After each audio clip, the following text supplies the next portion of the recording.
Imagine por um momento que você pudesse fazer absolutamente qualquer coisa, sem consequências, sem julgamentos, sem limites impostos pela sociedade, família ou mesmo por suas próprias crenças. Você seria capaz de suportar essa liberdade total? Se sua resposta foi um sim imediato, Friedrich Nietzsche teria algo perturbador para lhe dizer. Você provavelmente está mentindo para si mesmo. E ele diria isso com aquele sorriso irônico de quem já viu essa peça teatral 1000 vezes. Em 1882, quando Nietzsche escreveu A Gaia Ciência, ele fez uma descoberta que abalaria para sempre nossa compreensão sobre a natureza humana. Não era sobre Deus, esse já estava morto há tempos. Não era sobre moral, essa sempre foi uma farsa bem elaborada. Era sobre algo muito mais íntimo e aterrorizante. Nossa relação patologicamente hipócrita com a própria liberdade. O filósofo alemão percebeu que existe um paradoxo fundamental na condição humana. Um paradoxo tão deliciosamente absurdo que a maioria de nós passa a vida inteira representando uma comédia trágica sem sequer perceber que somos os palhaços principais. Nós clamamos por liberdade como adolescentes rebeldes. Lutamos por ela como heróis épicos. Sonhamos com ela como poetas românticos. Mas quando finalmente a encontramos, corremos na direção oposta como coelhos assustados. Você já se perguntou por que tantas pessoas permanecem em relacionamentos que a sufocam? Spoiler, não é amor, é covardia existencial. Porque escolhemos carreiras que nos destroem lentamente. Por que é mais fácil morrer de pouco do que viver de verdade? Por que, mesmo tendo todas as oportunidades do mundo, muitos de nós vivemos vidas que parecem ter sido escolhidas por nossa tia mais chata? A resposta, segundo Nietzsche, não está na falta de oportunidades ou na opressão externa. Está em algo muito mais patético. Nosso terror infantil da verdadeira liberdade. Somos como prisioneiros que, quando as portas da cela se abrem, imploram para ficar trancados. 1. O paradoxo que Nietzsche desvendou. Friedrich Nietzsche tinha 38 anos quando fez uma observação que mudaria para sempre nossa compreensão da psique humana. Caminhando pelas montanhas suíças, porque obviamente as melhores revelações sobre a condição humana acontecem longe dos humanos, ele percebeu algo que a maioria dos pensadores havia ignorado com a dedicação de uma avestruz. Os seres humanos não apenas temem a opressão, eles temem ainda mais a ausência dela. Ele escreveu em Genealogia da Moral: o homem prefere querer o nada a não querer. Traduzindo do nietzschinês para o português claro, preferimos nos ocupar com qualquer bobagem a enfrentar o vazio aterrorizante de ter que decidir quem realmente somos. Para entender o paradoxo nietzschiano, precisamos primeiro reconhecer uma verdade tão desconfortável quanto um jantar com a família política. Pense na última vez que você teve uma tarde completamente livre, sem compromissos, sem obrigações, sem ninguém esperando nada de você. Como você se sentiu? Se você é como 99% da humanidade, provavelmente experimentou uma mistura estranha de alívio e pânico existencial, disfarçado de tédio. Essa ansiedade não é acidental. É o alarme de incêndio da sua alma gritando: socorro, preciso de alguém para me dizer o que fazer. Ela revela algo fundamental sobre a nossa relação com a liberdade. Somos como adolescentes que pedem independência aos pais, mas continuam levando roupa suja para casa aos 30 anos. Nietzsche percebeu que quando nos deparamos com a verdadeira liberdade, não a liberdade de escolher entre 47 sabores de iogurte no supermercado, mas a liberdade existencial profunda, nossa primeira reação não é de celebração, mas de pânico. É como se alguém nos jogasse no meio do oceano e gritasse: parabéns, agora você pode nadar para qualquer direção. Por quê? Porque a liberdade autêntica vem acompanhada de algo que nosso cérebro primitivo interpreta como uma ameaça mortal. A responsabilidade total por nossas escolhas e, consequentemente, por nossa existência.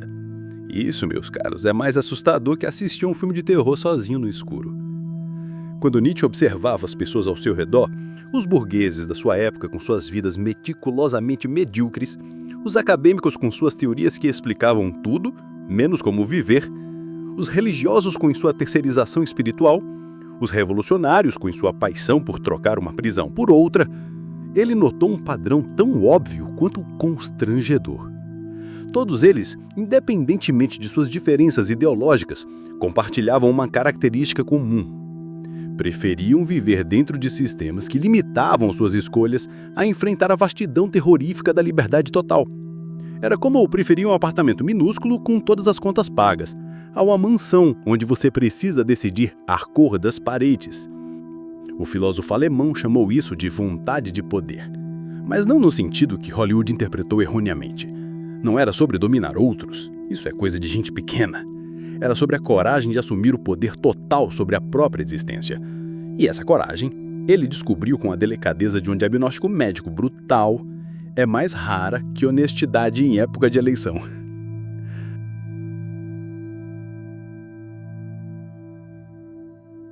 Considere por um momento sua própria vida. Se conseguir suportar a experiência, quantas de suas decisões importantes foram realmente suas? Quantas vezes você escolheu o caminho que outros esperavam de você, não porque era o que você queria, mas porque era mais confortável que enfrentar a angústia de criar seu próprio roteiro de vida? Nietzsche identificou 3 mecanismos principais pelos quais fugimos da liberdade com a eficiência de um sistema de defesa militar. O primeiro mecanismo é a busca desesperada por autoridades externas. Observe como rapidamente procuramos por especialistas para nos dizer como viver. Não apenas em áreas técnicas, isso seria compreensível, mas em questões fundamentalmente pessoais. Como amar, como se o amor fosse uma receita de bolo, como ser feliz, como se a felicidade fosse um produto com um manual de instruções. Como encontrar propósito, como se propósito fosse algo que você encontra atrás do sofá. Nietzsche via isso como uma forma sofisticada de escravidão voluntária. O tipo de escravidão te vem com ar-condicionado e plano de saúde. Eles querem que alguém venha e lhes diga: você deve viver assim e não de outra forma. Ele observou com a precisão cirúrgica de quem já dissecou a alma humana. Por quê? Porque assumir a responsabilidade total por nossas escolhas significa também assumir a responsabilidade total pelos nossos fracassos, nossa dor e a nossa eventual e inevitável mortalidade. E isso é mais confortável que usar roupa molhada no inverno. O segundo mecanismo é a criação de prisões de luxo. Nietzsche notou como criamos rotinas, hábitos e estruturas que nos dão a ilusão de segurança, mas que na verdade funcionam como prisões com vista ao mar. Não porque somos forçados a elas, mas porque elas nos protegem da vertigem da escolha infinita. Pensa em quantas pessoas conhece que reclamam constantemente de suas vidas com a dedicação de um crítico profissional, mas que resistem ferozmente a qualquer mudança real.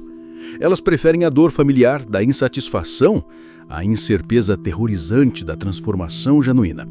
É como reclamar do cardápio do restaurante, mas nunca ter coragem de ir embora.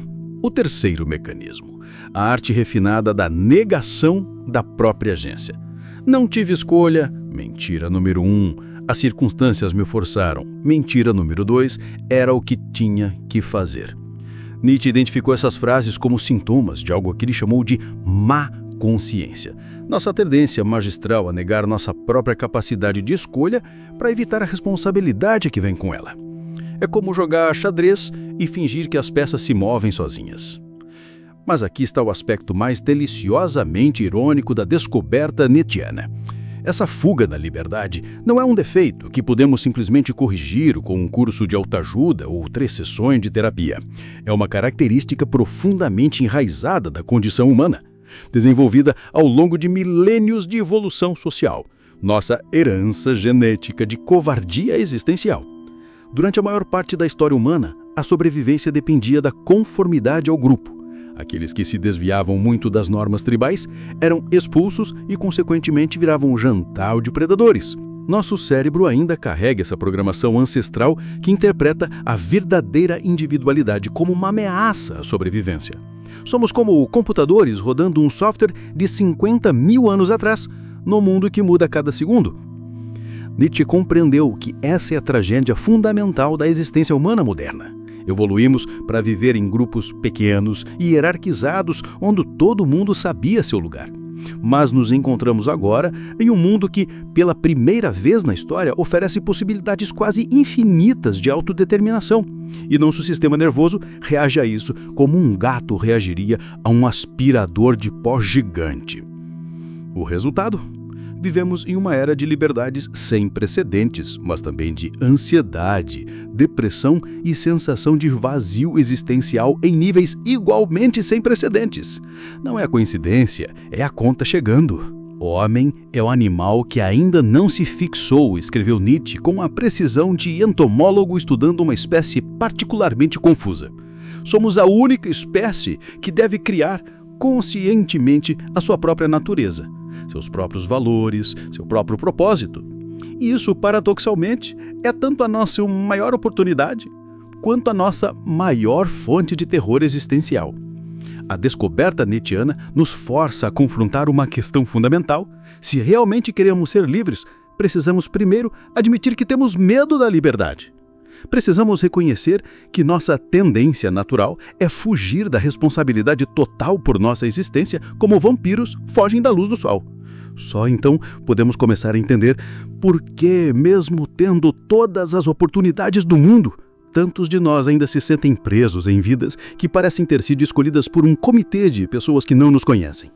E só então podemos começar a fazer algo a respeito. Se tivermos coragem, é claro. 2. A prisão daurada. Como criamos nossas próprias correntes. Se Nietzsche estivesse vivo hoje, provavelmente teria um ataque de riso observando nossa sociedade moderna. Não porque somos particularmente engraçados, embora sejamos involuntariamente, mas porque conseguimos aperfeiçoar a arte de criar prisões tão sofisticadas que nem percebemos que somos os próprios carcereiros. O homem foi o único animal que inventou o tédio, observou Nietzsche com aquela precisão cirúrgica que fazia seus contemporâneos se contorcerem incomodamente. Mas ele poderia ter acrescentado, e depois inventou 1000 maneiras de fugir dele, todas igualmente patéticas. Vamos fazer um exercício mental que pode ser mais confortável que uma reunião de família no Natal. Pense na sua rotina diária, desde o momento em que você acorda até a hora de dormir. Quantas de suas ações são genuinamente escolhas conscientes? E quantas apenas repetições automáticas de padrões que você nem lembra quando ou por que adotou? A resposta, se você for honesto consigo mesmo, e honestidade é uma virtude rara como um unicórnio, vai ser perturbadora. A maior parte do que chamamos de nossa vida, na verdade, é uma série de hábitos que funcionam como uma prisão de luxo, completa com o entretenimento, ar-condicionado e a ilusão de que estamos no controle. Nietzsche identificou esse fenômeno com a precisão de um patologista social. Ele percebeu que os seres humanos têm uma capacidade extraordinária para criar estruturas que limitam suas próprias possibilidades e depois se convencer de que essas limitações são necessárias, inevitáveis ou até mesmo desejáveis. A arquitetura da autoprisão. Considere o conceito moderno de carreira. Quantas pessoas você conhece que escolheram uma profissão aos 18 anos, quando mal sabiam amarrar os próprios sapatos emocionalmente, e depois passaram décadas construindo uma identidade inteira ao redor dessa escolha adolescente? Elas se tornam o advogado, o médico, o engenheiro, como se fossem personagens de um RPG que não podem mudar de classe. E quando alguém sugere que talvez pudessem fazer algo diferente, reagem como se você tivesse sugerido que cortassem um braço. Mas eu investi tanto tempo nisso, dizem. Não posso simplesmente jogar tudo afora. Nietzsche riria dessa lógica. É como um prisioneiro que se recusa a sair da cela porque já decorou todas as rachaduras na parede. O conforto mortífero da previsibilidade. Nietzsche observou que os seres humanos têm uma relação paradoxal com a previsibilidade. Reclamamos da monotonia, mas secretamente a adoramos. Por quê? Porque a previsibilidade nos poupa da angústia existencial de ter que decidir constantemente quem somos e o que queremos. Pense em quantas pessoas conhecem que seguem exatamente a mesma rotina há anos. Acordam no mesmo horário, tomam o mesmo café, pegam o mesmo transporte, fazem o mesmo trabalho, voltam para casa, assistem aos mesmos programas e repetem isso ad nauseam. Quando questionadas, dirão que não têm tempo para fazer algo diferente. Mas a verdade que Nietzsche identificou com sua crueldade característica é que elas têm medo de ter tempo. Porque tempo livre significa espaço para questionar, e questionar significa confrontar a possibilidade de que talvez, apenas talvez, elas estejam desperdiçando suas vidas. A tirania das expectativas sociais. Uma das formas mais sofisticadas de autoaprisionamento que Nietzsche identificou é nossa submissão voluntária às expectativas sociais. Não as expectativas explícitas. Essas são fáceis de identificar e resistir. Mas as expectativas implícitas, aquelas que absorvemos como uma esponja absorve água sem nem perceber. Você deveria estar casado aos 30 anos. Você deveria ter filhos. Você deveria comprar uma casa. Você deveria ser bem-sucedido. Você deveria ser feliz. Essas frases raramente são ditas diretamente, mas pairam no ar como um gás invisível que respiramos constantemente. E nós, como bons prisioneiros voluntários, internalizamos essas expectativas e as transformamos em nossa própria voz interior. Começamos a nos julgar pelos padrões de pessoas que nem conhecemos, vivendo vidas que foram projetadas por um comitê social anônimo. Nietzsche chamou isso de moral de rebanho, e sua análise é tão precisa quanto desconfortável. Ele percebeu que a maioria das pessoas prefere a segurança psicológica de seguir o rebanho à incerteza aterrorizante de criar seu próprio caminho. O vazio de aprovação externa. Talvez a mais patética de todas as prisões que criamos para nós mesmos seja nossa dependência da aprovação externa. Nietzsche observou isso com o fascínio mórbido de um cientista estudando uma doença particularmente interessante. Quantas decisões importantes você tomou baseado no que outros pensariam? Quantas vezes deixou de fazer algo que realmente queria porque se preocupou com a opinião de pessoas que, sejamos honestos, provavelmente nem se importam tanto assim com sua vida? Vivemos como atores num teatro onde o público é imaginário, mas nossa performance é real. Gastamos energia preciosa tentando impressionar pessoas que estão ocupadas demais para tentar impressionar outras pessoas a prestarem atenção em nós. O que importa não é o que os outros pensam de você, mas o que você pensa que os outros pensam de você. Nietzsche poderia ter dito se fosse dado a frases de autoajuda, o que felizmente não era. A ilusão da segurança. Uma das observações mais penetrantes de Nietzsche foi sobre nossa obsessão com segurança. Ele percebeu que a busca por segurança, financeira, emocional, social, frequentemente se torna uma prisão mais eficaz que qualquer sistema de controle externo. Quantas pessoas você conhece que permanecem em empregos que odeiam porque oferecem estabilidade? Quantas ficam em relacionamentos mortos porque é seguro? Quantas evitam riscos, não porque são perigosos, mas porque são incertos? Nietzsche via isso como uma forma de morte em vida. Aquele que tem um porquê para viver pode suportar quase qualquer como, ele escreveu. Mas a maioria de nós inverteu essa equação. Temos 1000 comos, maneiras de estar seguros, mas nenhum porquê, razão genuína para viver. A tecnologia da autodistração. Se Nietzsche pudesse ver nossa era digital, provavelmente teria um colapso nervoso ou um ataque de riso histérico. Conseguimos criar a forma mais sofisticada de autoaprisionamento da história humana, a distração constante. Nossos smartphones são como celas portáteis que carregamos voluntariamente. Eles nos oferecem a ilusão de conexão enquanto nos isolam da realidade, a ilusão de produtividade enquanto nos mantém ocupados com trivialidades, a ilusão de liberdade enquanto nos viciam em dopamina artificial. Quantas vezes você pegou o telefone hoje sem um propósito específico? Quantas vezes você rolou feeds infinitos de conteúdo que esqueceu 5 minutos depois? Quantas vezes você usou a tecnologia para evitar ficar sozinho com seus próprios pensamentos? Nietzsche previu isso quando escreveu sobre a fuga de si mesmo. Ele percebeu que os seres humanos fariam qualquer coisa, literalmente qualquer coisa, para evitar o confronto silencioso consigo mesmos. A forma da sofisticação da autoaprisionação. Conseguimos criar a forma mais sofisticada de autoaprisionamento da história humana, a distração constante. Nossos smartphones são como celas portáteis que carregamos voluntariamente. Eles nos oferecem a ilusão de conexão enquanto nos isolam da realidade, a ilusão de produtividade enquanto nos mantêm ocupados com trivialidades, a ilusão de liberdade enquanto nos viciam em dopamina artificial. Quantas vezes você pegou o telefone hoje sem um propósito específico? Quantas vezes você rolou feeds infinitos de conteúdo que esqueceu 5 minutos depois? Quantas vezes você usou a tecnologia para evitar ficar sozinho com seus próprios pensamentos? Nietzsche previu isso quando escreveu sobre a fuga de si mesmo. Ele percebeu que os seres humanos fariam qualquer coisa, literalmente qualquer coisa, para evitar o confronto silencioso consigo mesmos. O paradoxo da escolha infinita. Aqui está uma ironia que Nietzsche teria apreciado. Vivemos em uma era de escolhas sem precedentes, mas nunca fomos tão paralisados pela indecisão. Temos mais opções de carreira, relacionamento, estilo de vida e entretenimento do que qualquer geração anterior. Mas também temos mais ansiedade, depressão e sensação de vazio. Por quê? Porque ter muitas opções não nos liberta, nos aprisiona.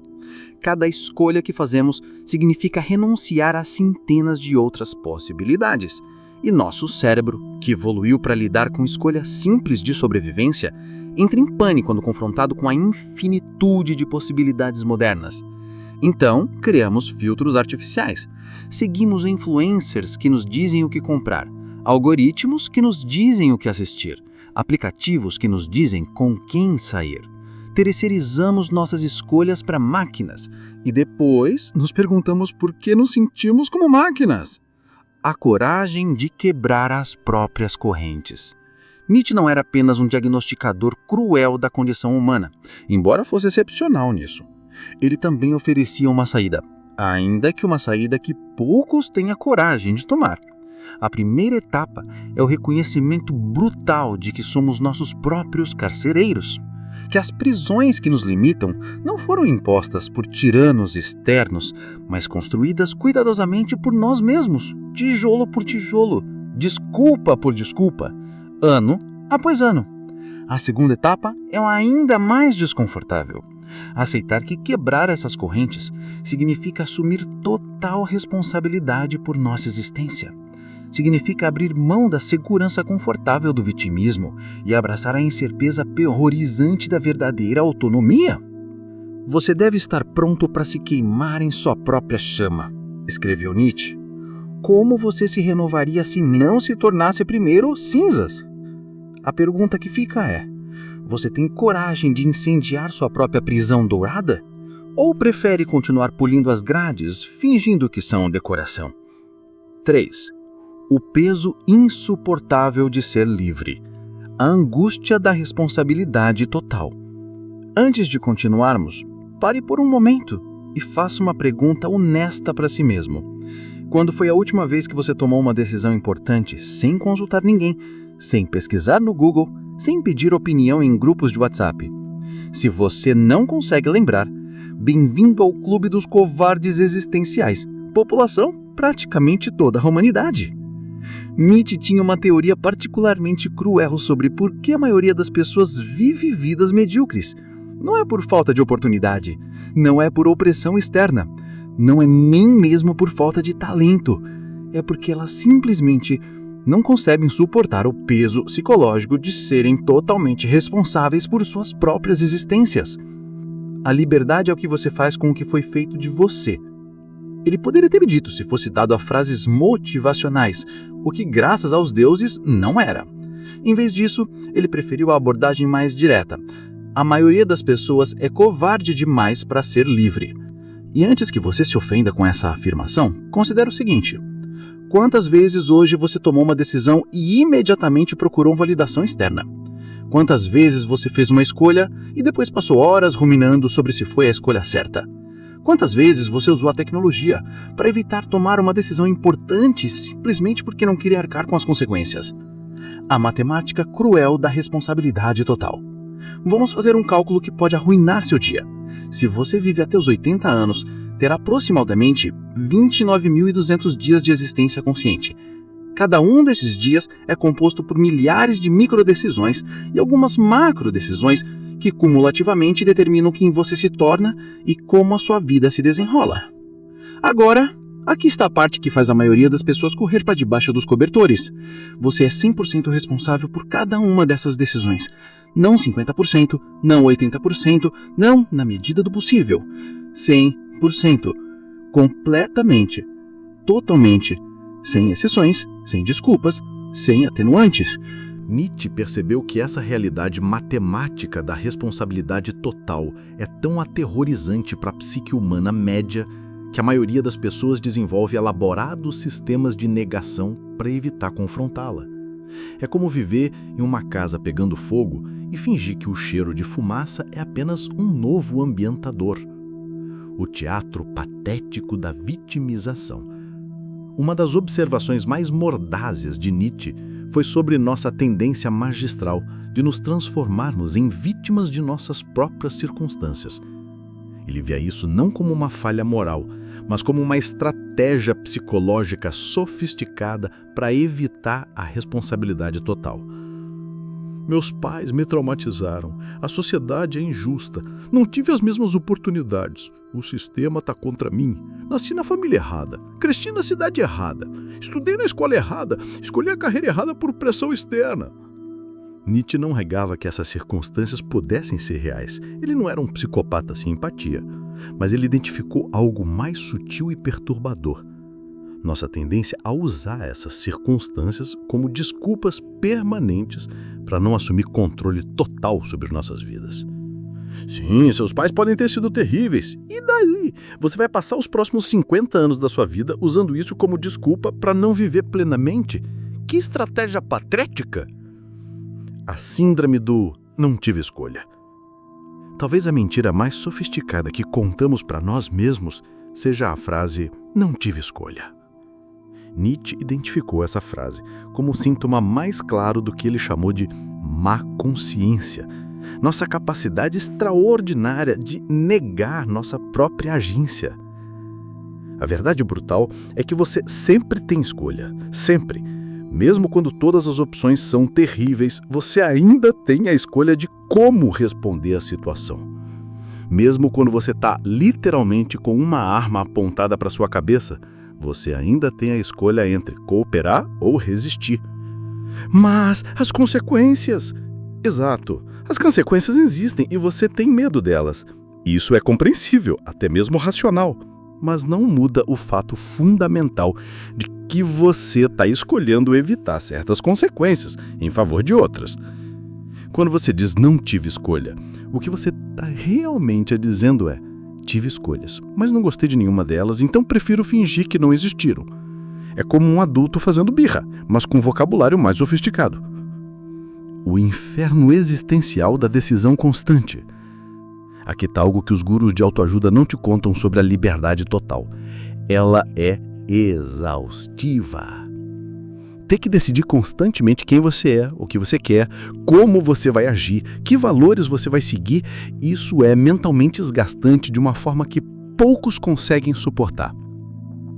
Nietzsche compreendeu que essa é uma das razões pelas quais as pessoas se agarram tão desesperadamente a ideologias, religiões, tradições familiares e normas sociais, não necessariamente porque acreditam nelas profundamente, mas porque elas oferecem um alívio temporário da responsabilidade constante de decidir.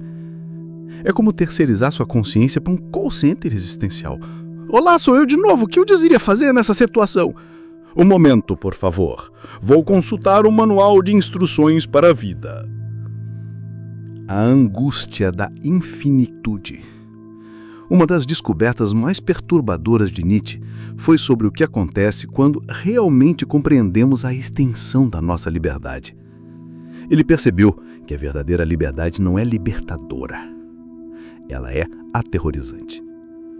Quando você realmente entende que pode ser qualquer coisa, fazer qualquer coisa, ir para qualquer lugar, seguir qualquer caminho, desde que esteja disposto a pagar o preço, algo estranho acontece. Ao invés de se sentir empoderado, você se sente perdido. É como estar no supermercado com corredores infinitos e ter que escolher não só o que jantar hoje, mas o que jantar pelo resto da vida, sabendo que cada escolha elimina milhares de outras possibilidades para sempre. Nietzsche chamou isso de vertigem da liberdade. É a sensação de estar parado na beira de um precipício, não porque alguém está te empurrando, mas porque você percebe que poderia pular se quisesse. E essa percepção é simultaneamente libertadora e aterrorizante. O peso esmagador das consequências. Talvez o aspecto mais cruel da responsabilidade total seja a compreensão de que você não só escolhe suas ações, mas também herda todas as consequências dessas ações, incluindo as consequências que você não previu, não quis e não merece. Você escolhe se casar com alguém e essa pessoa desenvolve uma doença mental anos depois. Você escolhe ter filhos e um deles nasce com necessidades especiais. Você escolhe uma carreira e a indústria inteira colapsa devido a mudanças tecnológicas. Você escolhe confiar em alguém e essa pessoa te trai. A tentação é dizer, isso não é justo, eu não poderia ter previsto. E você está certo, não é justo e você não poderia ter previsto. Mas Nietzsche, com a sua crueldade característica, responderia, e daí? A vida não prometeu ser justa. Você ainda é responsável pelas consequências de suas escolhas, previstas ou não. A covardia disfarçada de prudência. Uma das formas mais sofisticadas de evitar responsabilidade total é o que Nietzsche identificou como covardia disfarçada de prudência. É quando usamos a racionalização para evitar riscos que, no fundo, nós sabemos que deveríamos tomar. Preciso ser realista. Tenho responsabilidades. Não é o momento certo. Preciso pensar mais. E se der errado? Melhor não riscar. Vou esperar uma oportunidade melhor. Todas essas frases podem ser perfeitamente racionais em contextos específicos. Mas Nietzsche percebeu que frequentemente as usamos como desculpas elegantes para evitar a angústia de tomar decisões que poderiam transformar nossas vidas. É como um prisioneiro que tem a chave da cela, mas fica inventando razões pelas quais não é o momento certo para sair. E se estiver chovendo lá fora? E se eu não souber para onde ir? E se a liberdade for pior que a prisão? A paralisia da análise infinita.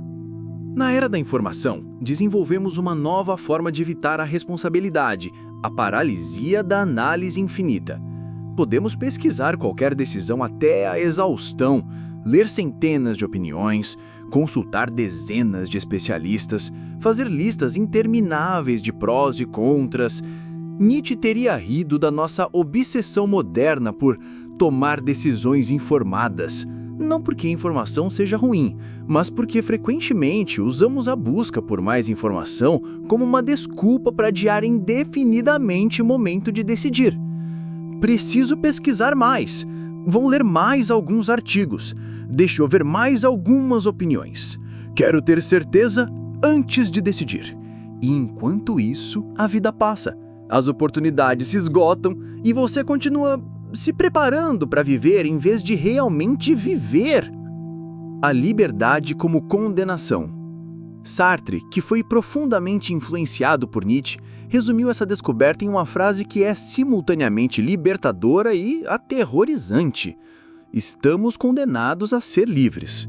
Não escolhemos nascer, não escolhemos as circunstâncias iniciais da nossa existência, mas, uma vez aqui, somos obrigados a escolher constantemente. E aqui está o aspecto mais perverso dessa condenação.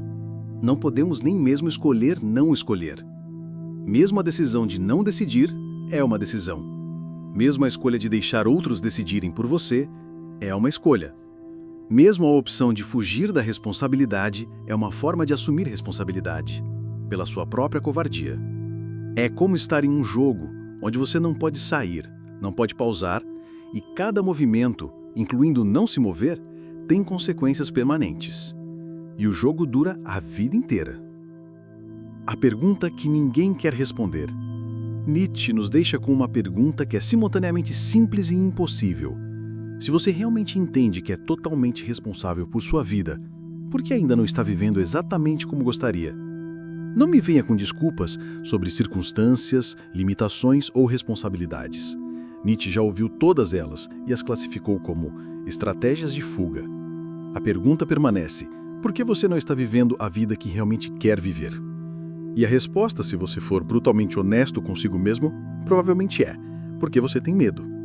Medo de falhar, medo de ter sucesso, medo de descobrir quem você realmente é quando para de fingir ser quem os outros esperam que você seja.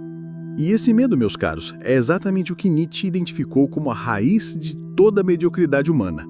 Não a falta de oportunidade, não a opressão externa, mas o terror puro e simples de ser totalmente livre. 4. A máscara social. Como a moral de rebanho nos protege de nós mesmos. Se existe algo que Nietzsche desprezava mais do que a hipocrisia religiosa, era a hipocrisia social.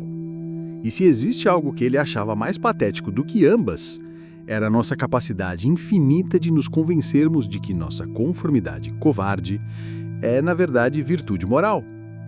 A moralidade é o instinto de rebanho no indivíduo.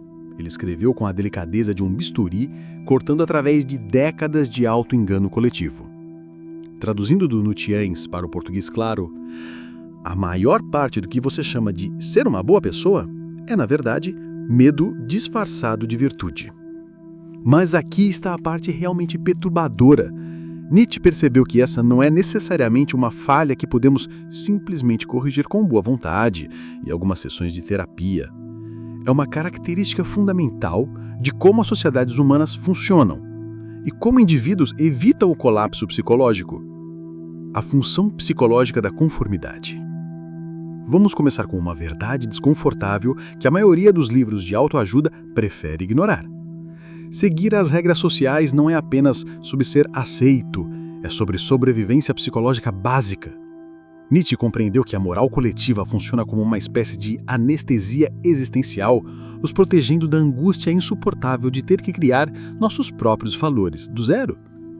Pense nisso. Quando você segue automaticamente as expectativas sociais, ser educado, trabalhar duro, pagar as suas contas, ser um bom cidadão, você não precisa questionar constantemente se está fazendo as escolhas certas. A sociedade já fez essas escolhas por você. É como ter um GPS moral que te diz exatamente para onde ir, sem você ter que pensar sobre o destino. O problema, como Nietzsche identificou com sua precisão cirúrgica habitual, é que esse GPS moral frequentemente te leva para lugares onde você não quer ir, mas, pelo menos, você não se perde no caminho, certo? A tirania sutil do que vão pensar. Uma das descobertas mais brilhantes de Nietzsche foi perceber que a opressão mais eficaz não vem de tiranos externos, mas de nossa própria necessidade patológica de aprovação social. Nós nos tornamos nossos próprios ditadores, policiando nossos pensamentos, palavras e ações com uma eficiência que faria inveja a qualquer regime autoritário. O que vão pensar? Essa pergunta simples governa mais decisões humanas do que todas as leis, regulamentos e ameaças físicas combinadas. E a parte mais patética é que frequentemente nem sabemos quem são essas pessoas misteriosas, cujas opiniões nos aterrorizam tanto. Você já parou para pensar em quantas decisões importantes você tomou baseado na opinião de pessoas que você nem gosta? Quantas vezes você deixou de fazer algo que queria porque se preocupava com o julgamento de indivíduos cuja aprovação, se você realmente pensar sobre isso, não vale absolutamente nada? Nietzsche via isso como uma forma de escravidão voluntária, tão sofisticada que os escravos nem percebem que estão acorrentados. É como viver numa prisão onde as grades são invisíveis, mas você nunca tenta sair porque tem medo de descobrir que a porta estava aberta o tempo todo. O teatro absurdo da respeitabilidade. Se Nietzsche pudesse observar nossa sociedade moderna, provavelmente teria um ataque de riso histérico, vendo nossa obsessão com respeitabilidade.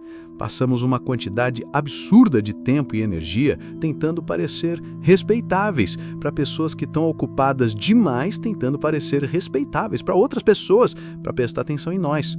É como um teatro onde todos são atores representando para uma plateia que também está representando. Ninguém está realmente assistindo porque todos estão ocupados demais performando suas próprias peças medíocres. Considere quantas de suas posses, roupas, atividades e até mesmo relacionamentos são escolhidos não porque você genuinamente os valoriza, mas porque eles comunicam algo específico sobre quem você supostamente é. Seu carro, sua casa, seu trabalho, suas férias, seus hobbies. Quantos deles são expressões autênticas de quem você é e quantos são apenas adereços em sua performance de respeitabilidade?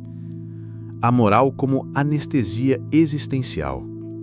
Uma das observações mais penetrantes de Nietzsche foi que a moral tradicional funciona como uma droga. Ela vos oferece alívio temporário da angústia existencial de ter que criar nossos próprios significados e valores. É como um analgésico para a dor de ser humano. Seja uma boa pessoa, faça a coisa certa, siga as regras. Essas diretrizes nos poupam da responsabilidade aterrorizante de decidir por nós mesmos o que é bom, certo ou vale a pena seguir. É terceirização moral em escala industrial. Mas como qualquer anestesia, ela tem efeitos colaterais. O principal é que você para de sentir não apenas a dor, mas também a alegria. Você se torna funcionalmente moral, mas existencialmente morto. É como viver a vida em piloto automático, seguindo um roteiro escrito por pessoas que morreram há séculos. A covardia disfarçada de virtude. Talvez a observação mais cruel de Nietzsche sobre a moral de rebanho seja que frequentemente confundimos covardia com virtude. Evitamos conflitos e os chamamos de busca pela paz. Evitamos riscos e os chamamos de responsabilidade. Evitamos autenticidade e a chamamos de consideração pelos outros. Quantas vezes você deixou de expressar uma opinião genuína porque não queria causar problemas? Quantas vezes concordou com algo que achava errado porque era mais fácil do que confrontar? Quantas vezes fingiu ser alguém que não é porque era mais apropriado? Nietzsche não estava defendendo que você se torne um sociopata sem consideração pelos outros.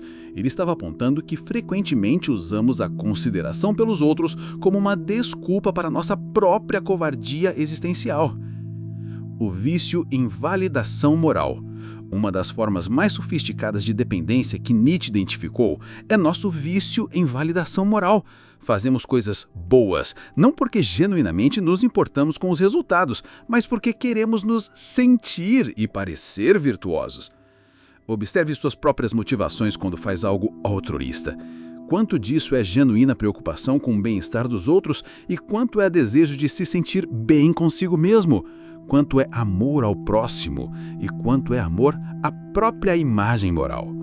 Nietzsche não estava defendendo que toda bondade é falsa, ele não era um cínico por completo, mas ele identificou nossa tendência de usar a virtude como uma droga para nos sentirmos superiores aos outros e, mais importante, para evitar confrontar questões mais profundas sobre quem realmente somos. A função social do julgamento. Aqui está algo que pode arruinar sua próxima conversa em um jantar. Nietzsche percebeu que o julgamento moral serve uma função social específica, manter todos na linha através do medo da exclusão. Quando julgamos outros por não seguirem as normas sociais, não estamos defendendo a justiça universal. Estamos reforçando o sistema que nos mantém todos igualmente presos. É como prisioneiros que vigiam uns aos outros, garantindo que ninguém tente escapar. E a recompensa por ser um bom guarda? A ilusão de superioridade moral sobre aqueles que você está vigiando. Pense em quantas vezes você se sentiu secretamente superior a alguém que não seguiu as regras, alguém que largou tudo para viajar pelo mundo, que deixou um casamento infeliz, que mudou de carreira aos 40, que expressou opiniões controversas. Parte de você o julgou, mas outra parte os invejou. E essa inveja, Nietzsche sugeriria, revela algo importante sobre seus próprios desejos reprimidos. A prisão dourada da aprovação social. Uma das ironias mais deliciosas que Nietzsche identificou é que nossa busca por aprovação social frequentemente nos torna menos interessantes para as próprias pessoas cuja aprovação buscamos. Quando você se torna uma versão genérica e socialmente aceitável de si mesmo, você se torna, bem, genérico. Pense nas pessoas que você realmente admira e respeita. Quantas delas são exemplos perfeitos de conformidade social? Ou são pessoas que, de alguma forma, tiveram a coragem de ser autenticamente elas mesmas, mesmo quando isso significava ir contra as expectativas? A tragédia é que, na tentativa de ser aceitos por todos, frequentemente nos tornamos interessantes para ninguém, incluindo nós mesmos. O medo existencial por trás da conformidade. Nietzsche compreendeu que por trás de toda a nossa conformidade social existe um medo existencial profundo. O medo de descobrir que, se removéssemos todas as máscaras sociais, todas as expectativas externas, todos os papéis que representamos, talvez não sobrasse nada. É mais fácil ser o profissional bem-sucedido, o pai, mãe dedicado, o cidadão responsável, do que confrontar a pergunta aterrorizante: quem sou eu, quando não estou representando nenhum papel? A moral de rebanho nos protege dessa pergunta, oferecendo identidades pré-fabricadas. Você não precisa descobrir quem é. A sociedade já tem um papel perfeito esperando por você. Basta seguir o roteiro. A coragem rara da autenticidade. Nietzsche não estava pregando o caos moral ou o egoísmo desenfreado. Ele estava apontando para algo muito mais sutil e difícil: a coragem de criar seus próprios valores baseados em sua experiência genuína da vida, em vez de simplesmente herdar os valores de outros.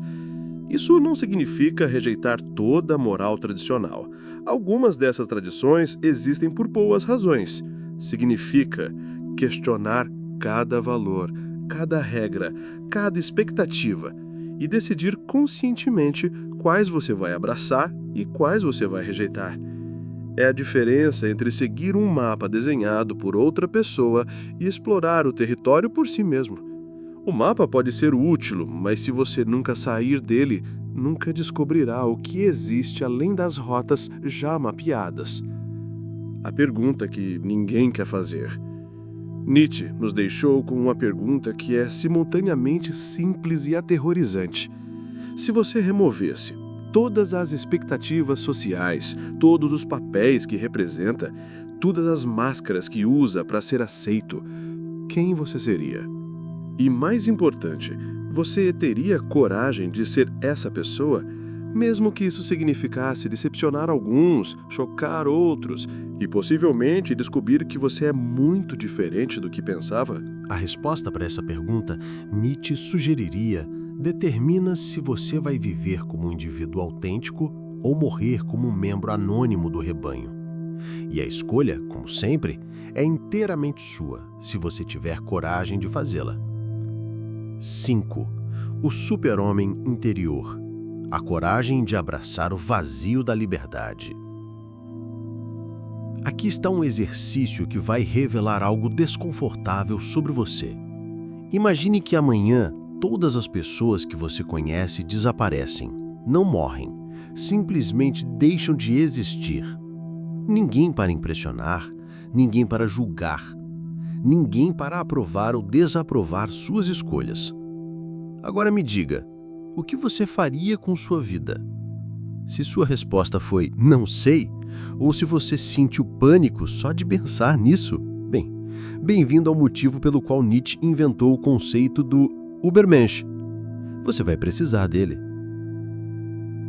O conceito mais mal compreendido e distorcido de toda a filosofia nietzschiana não é sobre superioridade racial, dominação política ou qualquer outra interpretação fascista que Hollywood e políticos desonestos tentaram colar nele. O Übermensch, o super-homem ou além do homem, é algo muito mais radical e aterrorizante.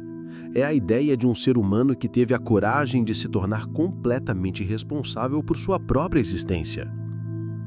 O homem é algo que deve ser superado, escreveu Nietzsche, não porque os humanos são inferiores, mas porque a maioria de nós vive muito abaixo de nosso potencial existencial. Somos como águias que passam a vida inteira caminhando no chão, porque têm medo de descobrir que podem voar. Mas aqui está a parte que os gurus de autoajuda preferem ignorar. Tornar-se um Übermensch não é sobre se sentir melhor consigo mesmo ou encontrar sua verdadeira paixão. É sobre algo muito mais brutal. é sobre ter a coragem de viver em um universo sem significado pré-determinado e ainda assim criar significado. É sobre abraçar o vazio existencial e dançar nele. A morte de Deus e o nascimento da responsabilidade total. Quando Nietzsche declarou que Deus está morto, ele não estava fazendo uma afirmação teológica. Estava fazendo um diagnóstico cultural. Ele percebeu que a civilização ocidental havia perdido sua fonte tradicional de significado e valores absolutos, mas ainda não havia desenvolvido a coragem de assumir total responsabilidade para criar novos significados. O resultado? Uma geração de órfãos existenciais vagando por um universo sem propósito pré-determinado, mas ainda esperando que alguém, qualquer um, venha e lhes diga como viver. Se Deus não existe, tudo é permitido, como Dostoiévski colocou. Mas Nietzsche foi além. Se tudo é permitido, então você é totalmente responsável por escolher o que vai permitir para si mesmo. E essa responsabilidade, meus caros, é mais pesada que qualquer cruz que Jesus carregou. O Übermensch é simplesmente alguém que parou de esperar por salvação externa e assumiu total responsabilidade por sua própria redenção. É alguém que olhou para o abismo do vazio existencial e disse: tudo bem, se não há significado pré-determinado, eu vou criar o meu próprio. E vai ser magnífico. A arte de criar valores próprios. Aqui está algo que vai fazer você questionar toda a sua educação moral. A maioria dos valores que você considera universais ou óbvios são, na verdade, invenções humanas relativamente recentes. Justiça, igualdade, compaixão, progresso. Todos esses conceitos foram criados por seres humanos em contextos históricos específicos. Isso não os torna menos válidos, mas torna uma coisa cristalina. Se os humanos podem criar valores, então você também pode. A questão é, você tem coragem de fazê-lo? O Übermensch não rejeita todos os valores tradicionais por capricho adolescente. Ele os examina cuidadosamente, mantém os que fazem sentido para a sua experiência de vida, modifica os que precisam de ajustes e cria novos quando necessário. É como ser o arquiteto da sua própria filosofia de vida, em vez de simplesmente morar numa casa construída por outras pessoas. Mas aqui está a parte aterrorizante. Quando você cria seus próprios valores, você não pode culpar ninguém se eles se revelarem inadequados. Você não pode dizer, mas todo mundo acredita nisso, ou sempre foi assim. Você é totalmente responsável pelas consequências dos seus valores autocriados. A coragem de ser incompreendido. Uma das características mais distintivas do Übermensch é sua capacidade de suportar a incompreensão e até mesmo a hostilidade dos outros sem se dobrar à pressão social. Não porque ele é arrogante ou insensível, mas porque ele compreende algo fundamental. A aprovação dos outros é um luxo, não uma necessidade. Pense nos indivíduos que mais transformaram o mundo. Artistas, cientistas, filósofos, inventores, reformadores sociais. Quantos deles foram compreendidos e aceitos em sua época? A maioria foi ridicularizada, rejeitado, ou pior. Mas eles continuaram porque tinham algo mais poderoso que a aprovação social. Convicção interna. O Übermensch desenvolveu o que Nietzsche chamou de amor fati, amor ao destino. Não no sentido de aceitar passivamente tudo o que acontece, mas no sentido de abraçar totalmente as consequências das suas escolhas, incluindo a solidão que frequentemente acompanha a autenticidade. É como ser um artista que pinta não para agradar críticos ou vender quadros, mas porque tem algo genuíno para expressar. Se outros apreciam, ótimo. Se não apreciam, também tá bem. A validação vem de dentro, não de fora. A transvaloração de todos os valores. Nietzsche usou uma frase que soa mais complicada do que é: transvaloração de todos os valores. Basicamente significa parar de aceitar valores herdados automaticamente e começar a avaliá-los baseado na sua própria experiência e julgamento. Vamos fazer um exercício prático. Pegue qualquer valor que você considera importante. Sucesso, família, honestidade, segurança, felicidade. Agora pergunte-se, por que você valoriza isso? Porque seus pais te ensinaram? Porque a sociedade diz que é importante? Porque você leu em algum lugar? Ou porque a sua experiência genuína de vida confirmou que isso realmente importa para você? A diferença entre essas respostas é a diferença entre viver como um eco de outras pessoas e viver como um indivíduo autêntico. O Ubermensch passou por esse processo com cada valor importante em sua vida. Isso não significa que ele necessariamente rejeitou todos os valores tradicionais. Alguns podem ter passado no teste. Significa que ele os escolheu conscientemente em vez de simplesmente herdá-los inconscientemente. A solidão criativa. Uma das realidades mais duras sobre se tornar um Ubermensch é que isso frequentemente significa aceitar um grau significativo de solidão existencial. Quando você para de seguir automaticamente o rebanho, você se encontra caminhando por territórios inexplorados, frequentemente sozinho. Isso não significa isolamento social completo. O Ubermensch pode ter relacionamentos profundos e significativos. Significa aceitar que haverá aspectos de sua experiência e visão de mundo que outros simplesmente não vão compreender ou compartilhar. É como ser um explorador em uma época em que a maioria das pessoas prefere a segurança de mapas antigos. Você pode tentar explicar as maravilhas que descobriu além das fronteiras conhecidas, mas a maioria vai preferir ficar na zona de conforto do território mapeado. A questão é, você consegue suportar esta solidão criativa ou vai voltar correndo para o rebanho na primeira vez que se sentir incompreendido? A responsabilidade pela própria felicidade. Aqui está algo que vai explodir sua cabeça. O Ubermensch não busca felicidade, ele cria felicidade.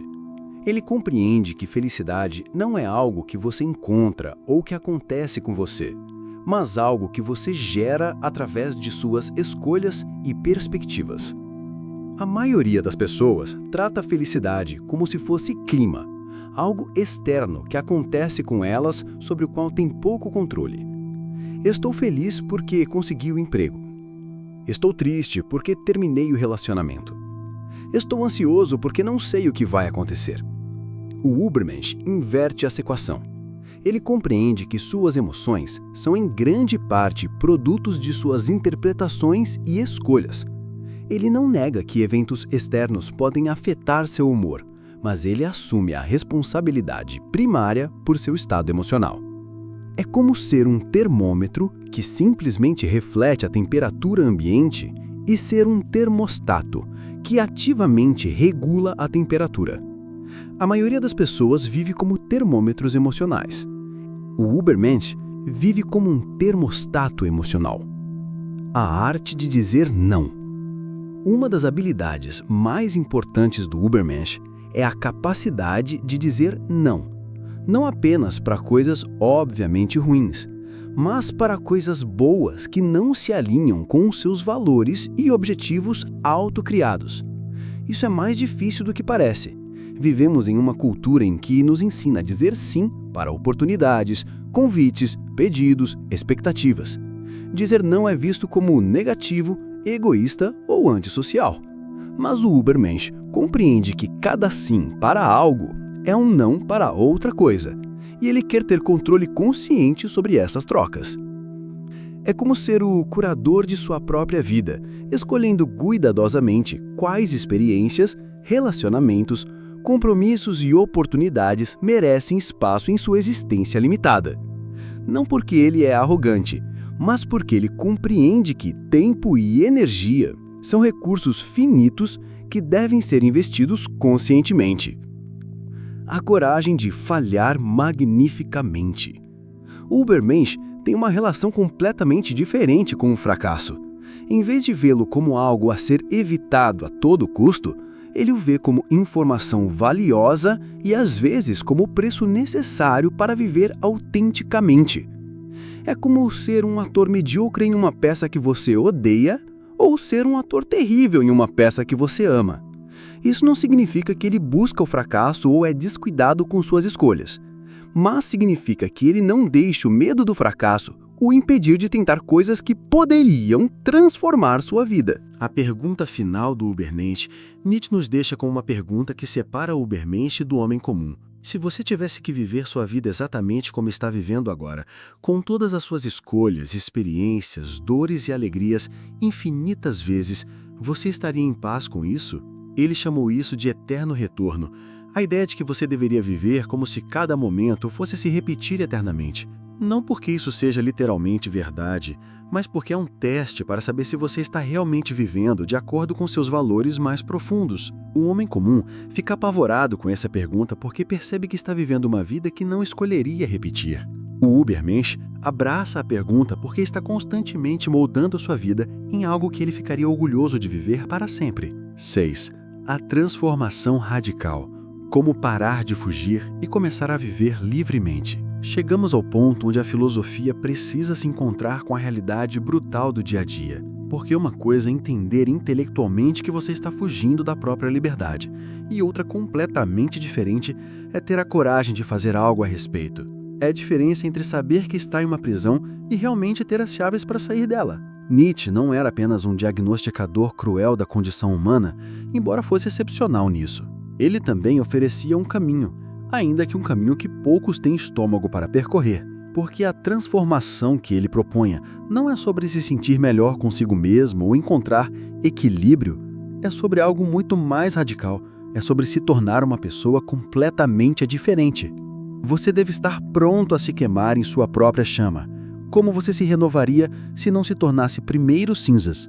E aqui está a parte que ninguém te conta. O processo de se tornar cinzas dói como um inferno, literalmente. O primeiro passo, um inventário brutal da própria vida. A transformação nietzschiana começa com algo que a maioria das pessoas evitam como vampiros evitam alho.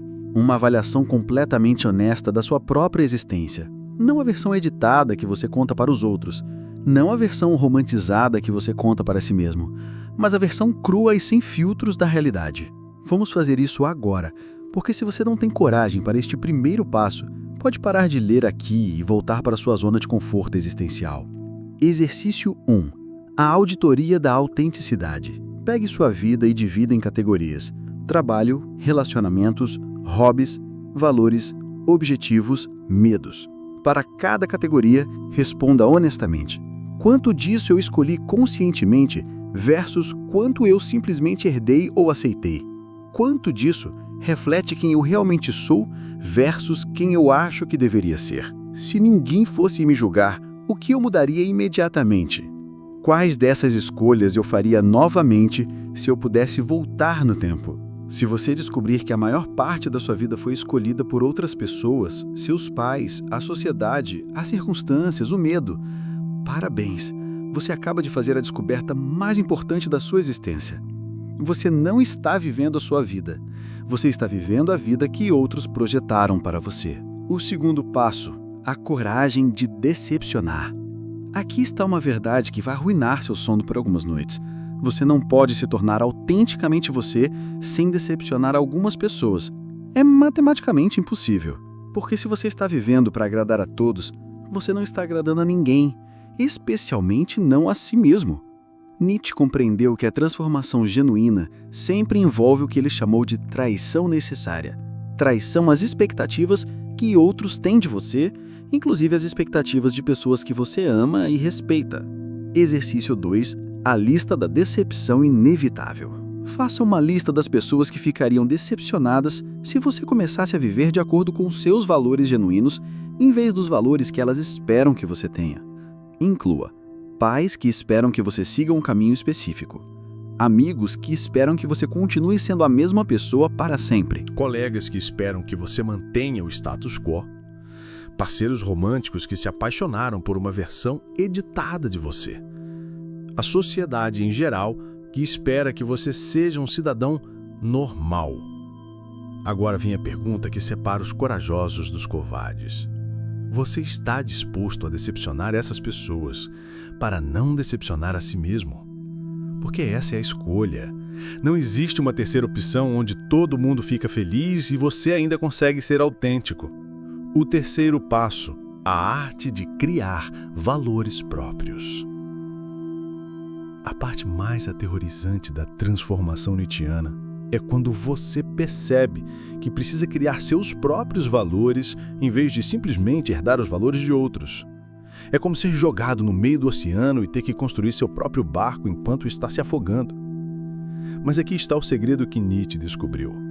Você já está fazendo isso, só que inconscientemente. Toda vez que você escolhe uma ação sobre outra, você está expressando um valor. Toda vez que você prioriza uma coisa sobre a outra, você está criando uma hierarquia de importância. A diferença é que agora você vai fazer isso conscientemente. Exercício 3. A reinterpretação radical.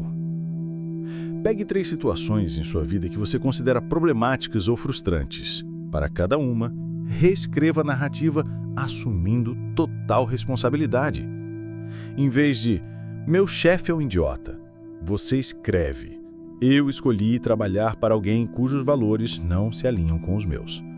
Em vez de "não tenho tempo para fazer o que quero", você agora escreve "eu priorizo outras coisas sobre o que digo que quero". Em vez de "as pessoas não me entendem", você vai escrever "eu não tenho comunicado claramente quem sou e o que valorizo". Isso não é sobre se culpar, é sobre recuperar o seu poder. Quando você assume total responsabilidade, você também assume total controle sobre sua capacidade de mudança. O 4º passo, a experimentação corajosa. Nietzsche acreditava que você não pode descobrir quem realmente é através de introspecção infinita. Você descobre através de ação. Você precisa experimentar diferentes versões de si mesmo para descobrir qual é a mais autêntica. Isso significa sair da sua zona de conforto não ocasionalmente, mas sistematicamente. Significa tratar a sua vida como um laboratório, onde você está constantemente testando hipóteses sobre quem você é e o que você quer. Exercício 4. Os experimentos de autenticidade.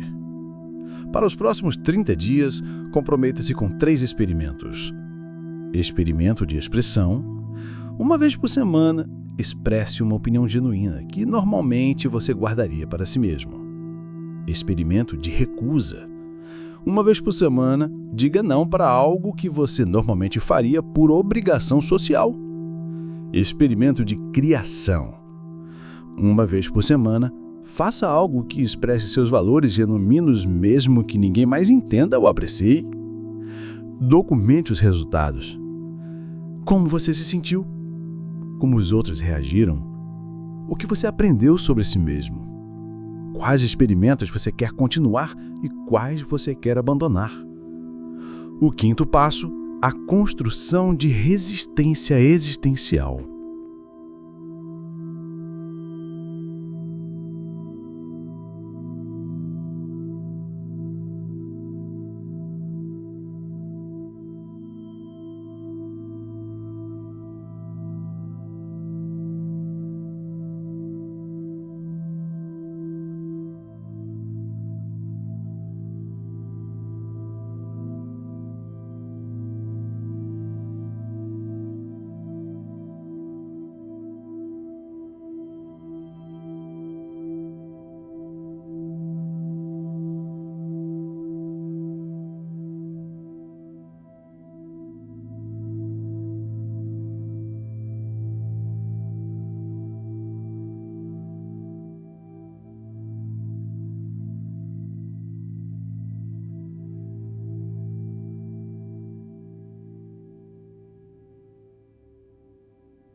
Transformação nietzschiana não é um evento único, é um processo contínuo que requer o que ele chamou de resistência existencial. É a capacidade de continuar sendo você mesmo, mesmo quando é difícil, inconveniente ou socialmente custoso. Isso significa desenvolver tolerância para desconforto emocional, crítica social, incerteza e até mesmo solidão temporária. É como construir músculos. Você precisa exercitar regularmente sua capacidade de suportar a pressão de ser autêntico. Exercício 5. O treinamento de resistência. Pratique pequenos atos de autenticidade diariamente. Use roupas que você gosta, mesmo que não sejam apropriadas para sua idade e posição. Expresse preferências genuínas em situações sociais em vez de simplesmente concordar. Persiga hobbies ou interesses que outros podem achar estranhos. Defenda posições que você realmente acredita, mesmo que são impopulares. Passe tempo sozinho, sem se distrair constantemente. Cada vez que você faz isso e sobrevive, e você vai sobreviver, você constrói evidência de que pode ser você mesmo e ainda estar bem. O 6º passo: a aceitação do eterno retorno. O teste final da transformação nietzschiana é o que ele chamou de eterno retorno. A capacidade de viver como se cada momento fosse se repetir infinitamente. Não porque isso seja literalmente verdade, mas porque é o padrão mais alto de autenticidade. Se você tivesse que viver sua vida exatamente como está vivendo agora, com todas as suas escolhas, relacionamentos, trabalho, valores, medos e alegrias, infinitas vezes, você estaria em paz com isso. O 6º passo é a aceitação do eterno retorno. O teste final da transformação nietzschiana é o que ele chamou de eterno retorno, a capacidade de viver como se cada momento fosse se repetir infinitamente. Não porque isso seja literalmente verdade, mas porque é o padrão mais alto de autenticidade. Se você tivesse que viver sua vida exatamente como está vivendo agora, com todas as suas escolhas, relacionamentos, trabalho, valores, medos e alegrias, infinitas vezes, você estaria em paz com isso? Exercício 6. O teste do eterno retorno. Para cada aspecto importante de sua vida, pergunte-se: se eu tivesse que repetir esta escolha infinitamente, eu ainda a faria? Se eu tivesse que sentir esta emoção infinitamente, eu ainda escolheria as circunstâncias que a causam? Se eu tivesse que ter este relacionamento infinitamente, eu ainda o manteria? Se eu tivesse que fazer este trabalho infinitamente, eu ainda o faria? As áreas onde sua resposta é não são as áreas que precisam de transformação urgente. As áreas onde sua resposta é sim são as áreas onde você já está vivendo autenticamente. A realidade brutal da transformação. Vou ser brutalmente honesto com você sobre o que esperar se decidir seguir este caminho. Vai ser difícil, muito difícil. Você vai questionar as suas escolhas, sentir-se sozinho às vezes, decepcionar pessoas que você ama e confrontar aspectos de si mesmo que preferia ignorar. Algumas pessoas vão te apoiar, outras vão te criticar e muitas simplesmente não vão entender. Você vai cometer erros, fazer escolhas que vai se arrepender e às vezes vai querer voltar para a segurança confortável da conformidade. Mas aqui está o que Nietzsche prometia para aqueles corajosos o suficiente para persistir. Você vai se tornar uma pessoa que você realmente respeita. Você vai viver uma vida que é genuinamente sua. Você vai experimentar o tipo de satisfação profunda que vem de saber que você não desperdiçou sua existência tentando ser alguém que não é. A pergunta final. Nietzsche nos deixa com uma escolha que cada pessoa deve fazer por si mesmo. Você vai viver como um eco de outras pessoas ou vai ter a coragem de se tornar uma voz original? Você vai passar sua vida fugindo da responsabilidade aterrorizante de ser livre ou vai abraçar a responsabilidade e criar algo magnífico com ela? Você vai morrer como nasceu, como uma possibilidade não realizada, ou vai se transformar em alguém que você ficaria orgulhoso de ser para sempre? A escolha é sua. Sempre foi e sempre será. A única pergunta que resta é: o que você vai fazer com essa liberdade aterrorizante e magnífica que é sua vida? Conclusão: o despertar do super-homem interior. Se você chegou até aqui, provavelmente está sentindo uma mistura estranha de inspiração e terror existencial. Isso é normal. Na verdade, é exatamente o que Nietzsche esperaria, porque compreender verdadeiramente sua liberdade é simultaneamente a coisa mais libertadora e mais assustadora que você pode fazer. Nietzsche nos mostrou que a liberdade não é algo que você conquista uma vez e pronto. É algo que você deve escolher ativamente todos os dias, em cada decisão importante. É a coragem de viver como se sua vida importasse, como se suas escolhas tivessem peso e como se você fosse totalmente responsável por se tornar quem você é. A maioria das pessoas vai continuar fugindo dessa responsabilidade, e isso está bem. Nem todo mundo tem estômago para a liberdade total. Mas se você é uma das poucas pessoas corajosas o suficiente para abraçar o peso magnífico de sua própria existência, então você tem a oportunidade de se tornar algo extraordinário, você mesmo. A pergunta que fica ecoando é a mesma que Nietzsche fez há mais de um século.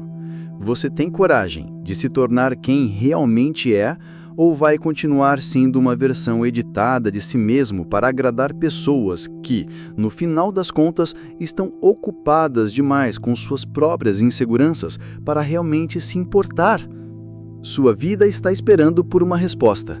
E o tempo, como sempre, está passando.